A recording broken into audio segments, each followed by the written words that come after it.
Hello guys, हमारे इस channel पर एक बार पुनः आपका हार्दिक स्वागत है। आज के वीडियो में हम पुनः आपको इंटीग्रेशन के 3 महत्वपूर्ण प्रश्न बताने जा रहे हैं जो एक्सरसाइज 7A.6 से रिलेटेड है और ये एक्सरसाइज 7A.6 है, नवोद मैथमेटिक्स की है। क्वेश्चन नंबर फर्स्ट है, उसका थर्ड हम सॉल्व करेंगे, क्वेश्चन नंबर सेकंड सॉल्व करेंगे और क्वेश्चन नंबर 4 का थर्ड सॉल्व करेंगे। तीनों सवाल को हम बारी बारी से सॉल्व करेंगे, लेकिन उससे पहले हमारे आपसे रिक्वेस्ट है कि यदि आपने हमारे चैनल को अभी तक सब्सक्राइब नहीं किया है तो सब्सक्राइब अवश्य कर लीजिए, साथ ही बेल आइकन को भी दबा दीजिए ताकि समय पर सूचना आपको मिलती रहे। आइए यहाँ पर हम आपको क्वेश्चन सॉल्व करके दिखा रहे हैं। क्वेश्चन नंबर जो फर्स्ट है वो इस तरह से है, फर्स्ट का जो थर्ड है वो इस तरह से है। यहाँ पर हम इसको इंटीग्रेशन ये लिख लिया और x to the power 7 upon 1 plus x to the power 16 dx का हमें इंटीग्रेशन करना है। सोचिए, सिंपल सी बात है। यहाँ पर अभी तक हमारा जो दौर चल रहा है वो प्रतिस्थापन विधि का चल रहा है, तो ये सभी सवाल प्रतिस्थापन विधि से होंगे। इनको एक निश्चित फॉर्मेट में हमें जमाना पड़ेगा, तभी हम इसको हल कर पाएंगे। तो आइए देखिए हम यहाँ पर इसको किस तरह से अरेंज करते हैं। ये x पावर 7 है, ध्यान रखना है कि x पावर 7 है, तो यदि कहीं पर x पावर 8 मिल जाए तो उसे हमें क्या मान लेना है, t मान लेना है। ऐसे यदि मान लो x पावर 4 ऊपर आ रहा हो अंश में, तो नीचे कहीं पर x पावर 5 मिल जाए तो उसे क्या मान लेना, हमें t मान लेना है। तो चूंकि यहाँ पर x पावर 7 है तो x पावर 7 जो है को लाने के लिए हम x पावर 8 को t मानेंगे। तो x पावर 8 कहीं है क्या, तो बिल्कुल x पावर 16 के अंदर हम x की पावर 8 लिख सकते हैं। तो इसे x पावर 8 लिख देंगे और उसकी पावर क्या लिख देंगे, 2। तो सब कुछ वही है, लेकिन एक व्यवस्था है जिसमें हमने इसको अरेंज किया है। अब हम यहाँ क्या मान लेते हैं, माना x की पावर 8 इक्वल टू t। अब जिसको t मानते हैं उसका डिफरेंशियल करना पड़ता है विथ रिस्पेक्ट टू x।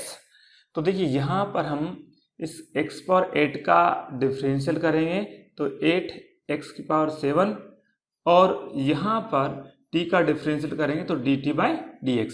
उस dx को यहाँ ना लिखकर हम इधर लेके आ रहे हैं, तो इस तरह से हो जाएगा। अब आप देखिए हमारे पास x पावर 7 dx आ चुका है, इसको हम क्या लेते हैं dt, लेकिन साथ में 8 आया है तो हम इसको आगे चाहें तो बढ़ा सकते हैं, x power 7 dx equal to dt by 8। तो चलिए हमारा जो प्रश्न है इस तरह से हो जाएगा, x पावर 7 dx को हम लिख देंगे dt बाई 8, लेकिन 8 अचर पद है इसलिए इसको बाहर लिख देंगे और साथ ही ऊपर कुछ नहीं बचता है इसलिए ऊपर क्या लिख देंगे 1 और नीचे क्या हो जाएगा, जो x पावर 8 है उसको हम क्या लिख देंगे t और ये t और साथ में उसका क्या है स्क्वायर।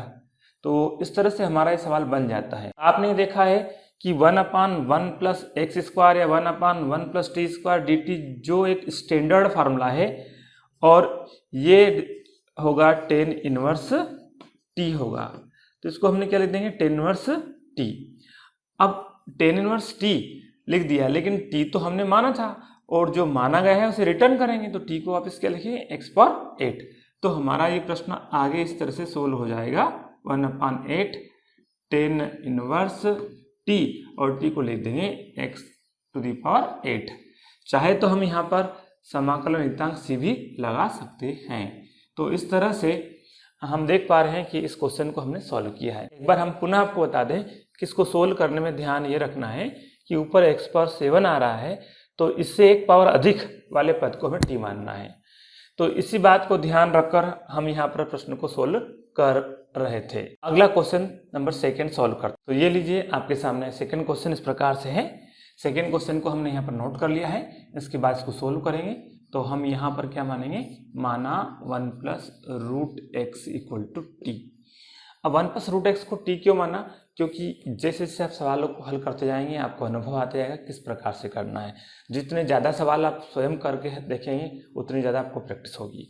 तो देखिए यहाँ पर हम 1 प्लस रूट एक्स को टी मान ले रहे हैं और इसका जिसको टी मानते हैं उसका डिफरेंशियल भी करते हैं। तो 1 का डिफरेंशियल 0 हो जाएगा और 0 को लिखने की आवश्यकता नहीं क्योंकि 0 यहाँ पे प्लस में आएगा। अब रूट एक्स का डिफरेंशियल करेंगे तो क्या आ जाएगा, 1/2 रूट एक्स आएगा और इस टी का करेंगे तो D T by D x आएगा। उस डी एक्स को हम यहाँ लिख दे रहे हैं। अब आप क्या देख पा रहे हैं कि डी एक्स जो है अपान रूट एक्स कहीं नहीं बन रहा है, क्योंकि ये 1 प्लस रूट एक्स है, तो d x upon root x जहाँ होता वहाँ पे डी टी लिख देते, परंतु यहाँ पर d x upon root x वाली स्थिति बन नहीं रही है, तो हम डी एक्स को यहीं रखेंगे और 2 रूट एक्स को उधर ले जाएंगे।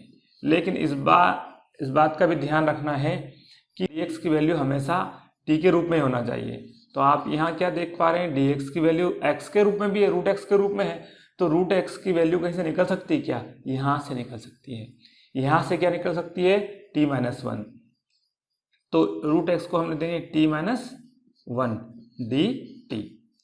ये इस 1 plus root x equal to t से हमने ये वैल्यू निकाली है। तो इस तरह से डी एक्स हमारा टोटली किस में कन्वर्ट हो गया, टी में। अब आइए हमारा जो प्रश्न है वो इस तरह से हो जाता है, जहाँ डी एक्स है उसको हम क्या लिखेंगे, इस डी एक्स को लिखेंगे 2, तो ये 2 बाहर लिख दिया और साथ में t माइनस 1 और ये dt। तो ये तो हो गया dx की वैल्यू। अब 1 प्लस रूट एक्स को हम क्या लिख रहे हैं, t, तो यहाँ पे क्या लिख देंगे t। इसके बाद इसे कैसे सॉल्व करेंगे, तो देखिए 2 इंटीग्रेशन t अपान टी और 1 अपान टी, तो t अपान टी क्या हो जाए 1 और 1 अपान टी, इस तरह से हम लिख देंगे। अब हमें क्या करेंगे, इसका इंटीग्रेशन अलग करेंगे, इसका अलग करेंगे, तो हमें अलग करने की आवश्यकता नहीं है, सीधे हम इंटीग्रेशन कर देंगे, तो 1 का इंटीग्रेशन क्या हो जाएगा t। चाहे तो अलग अलग लिख सकते हैं, लेकिन आप समझ जाते हैं तो जरूर नहीं कि आप दोनों बार अलग अलग इंटीग्रेशन करें। यहाँ लिख दिया, फिर इसका इंटीग्रेशन करेंगे तो 1 अपान टी का क्या हो जाएगा, log t, क्योंकि 1 अपान एक्स का जब x के रिस्पेक्ट में इंटीग्रेशन करते हैं तो log x होता है, तो 1 अपान टी का जब t के रिस्पेक्ट में तो log t होगा, और प्लस c। इसके बाद में हम t की वैल्यू को रिटर्न करेंगे, तो फिर t हमने क्या माना था, जरा देखिए 1 प्लस रूट एक्स, तो हमें यहाँ 1 प्लस रूट एक्स लिखना पड़ेगा, ब्रैकेट के अंदर लिखना पड़ेगा, इसलिए हमने बड़ा ब्रैकेट लगा दिया है 1 प्लस रूट एक्स। उसके बाद में माइनस लॉग, फिर t को अगेन क्या लिखेंगे 1 प्लस रूट एक्स। इस तरह से हमारा ये प्रश्न सॉल्व हो जाता है। आइए एक अन्य क्वेश्चन को और सॉल्व कर लेते हैं। तो ये लीजिए क्वेश्चन नंबर 4 का 3rd क्वेश्चन जो यहाँ पर इस तरह से है, इसको हम सॉल्व करेंगे। तो यहाँ पर एक व्यवस्था हमें जमानी पड़ेगी, और वो व्यवस्था क्या है, अंश व हर में, यहाँ पर ये अंश और ये हर है, अंश व हर में e⁻⁻x/2 से गुणा करने पर, दोनों में गुणा करेंगे, अंश में भी और हर में, तो क्या हो जाएगा, जरा ध्यान दीजिए। आप जब इसको e⁻⁻x/2 का e⁻x में गुणा करेंगे तो यहाँ आएगा e⁻x/2, और यहाँ गुणा करेंगे तो e⁻x/2। उसके बाद में ऐसे नीचे करेंगे तो एज इट इज आएगा, लेकिन यहाँ प्लस चिन्ह आएगा। तो इस तरह से ये बन जाता है। जनरली e⁻x वाले सवालों में जिसमें आता है उसमें अंश हर में इस तरह से ही कुछ व्यवस्था हमें से करनी पड़ती है। तो इस बात को विशेष ध्यान रखें कि इस तरह के जब भी e⁻x वाला प्रश्न आता है तो आपको कहीं ना कहीं ऊपर और नीचे e⁻x या प्लस एक्स या माइनस एक्स का इस तरह से गुणा करना पड़ेगा। अब आइए यहाँ पर हम क्या मान लेते हैं, माना e⁻x/2 plus e⁻⁻x/2 equal to t. अब इसका डिफरेंशियल करेंगे, जिसको t मानते हैं उसका डिफरेंशियल करना पड़ता है, तो e⁻x/2, फिर e⁻x/2 का डिफरेंशियल किया तो e⁻x/2 आया, फिर x/2 का करेंगे तो x/2 का करते हैं तो 1/2 आता है, क्योंकि x/2 का डिफरेंशियल करने का आशय ये है कि आपको 2 का डिफरेंशियल तो करना ही नहीं है, तो 2 तो बाहर आ जाएगा। अब किसका, x का डिफरेंशियल करना, और x के रिस्पेक्ट में तो 1 हो जाता है। तो इस तरह से ये e⁻x/2 का डिफरेंशियल 1/2 e⁻x/2 आता है।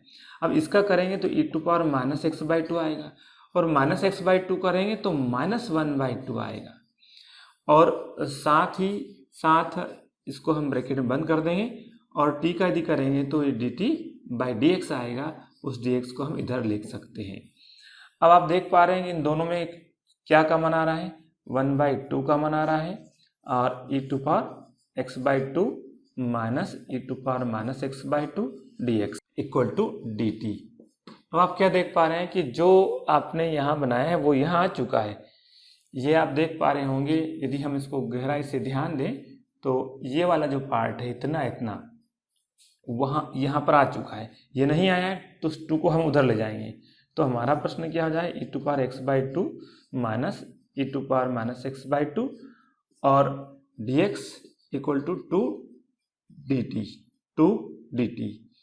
ये टू कहाँ से आया, यहाँ से उधर चला गया है। इसका हम इंटीग्रेशन करेंगे आगे, तो अतः हमारा जो आई है वो इस तरह से हो जाएगा। अतः आई इक्वल टू इंटीग्रेशन, यहाँ पर आप देख पा रहे हैं तो इसको तो हम लिख देंगे d t, two d t, तो ये टू बाहर और ये डी टी, और साथ में इसे जो है इसे हमने क्या माना, नीचे वाले पार्ट को टी, तो ये 1/t और i इक्वल टू 1/t का इंटीग्रेशन हो जाएगा log t प्लस सी। अब आगे जो t है उसके स्थान पे केवल हमें क्या लिखना है, ये लिखना है जो वैल्यू हमने लिखी है। तो यहाँ 2 और log e to the power x by 2 और plus e to the power minus x by 2 plus C. तो इस तरह से आप देख पा रहे हैं कि इन तीन प्रश्नों को हमने सोल्व करके आपको बताया है। कहाँ पर किस तरह की ट्रिक यूज की है उसे आपको बेसिकली ध्यान रखना है। हमारे इस वीडियो को देखने के लिए बहुत बहुत धन्यवाद साथियों। जय हिंद, जय भारत।